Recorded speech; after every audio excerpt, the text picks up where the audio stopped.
अगर हम खेल कूद के फ़वाइद के हवाले से बात करें तो सबसे बड़ा फ़ायदा ये है कि वालिदैन और बच्चे के दरमियान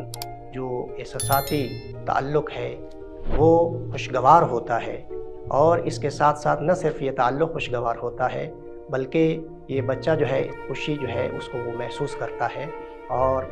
अपने अतराफ़ के अंदर जितनी भी चीज़ें हैं, इर्द गिर्द जो एनवायरनमेंट है, जो माहौल है, उसके अंदर अशिया अशख़ास जो हैं उनसे ये एक राबता जो है उसको बरकरार करने की कोशिश करता है। और दूसरे मरहले में जब उसका राबता बरकरार हो जाता है अपने इर्द गिर्द के अशिया और लोगों से, तो फिर दूसरा मरहला शनाख्त का आता है। वो उनको जानने और पहचानने की कोशिश करता है और ये खेल कूद की ही बदौलत मुमकिन है। और इसके साथ साथ बच्चा जो है उस आज़ादी को जो है महसूस करता है, इस्तिक़लाल को महसूस करता है और खेल कूद के ही ज़रिए जो है बहुत सारे हमाजियत जो नशोनुमा है बच्चे के अंदर नुमा होती है और बच्चे के अंदर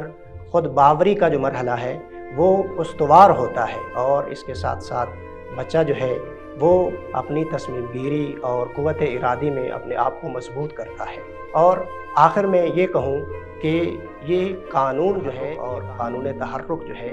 इसका फ़ायदा ये है कि वो बच्चा या वो बच्चे कि जो खेल कूद के ज़माना में इससे आरी रहते हैं या उनको दूर रखा जाता है तो उसका नतीजा जो है उस वक्त तो सामने नहीं आता, लेकिन आइंदा ज़िंदगी में उसके मनफी असरात उसकी ज़िंदगी पर पड़ते हैं। और उनमें से सबसे बड़ा जो असर है वो ये है कि जो बच्चा अपनी कमसिनी में खेला कूदा नहीं है, जिस्मानी तौर पर भी उस तरह परवरिश नहीं पाता और इसी तरह रूहानी और ज़हनी तौर पर भी परवरिश नहीं पाता जैसे उसे परवरिश पानी चाहिए।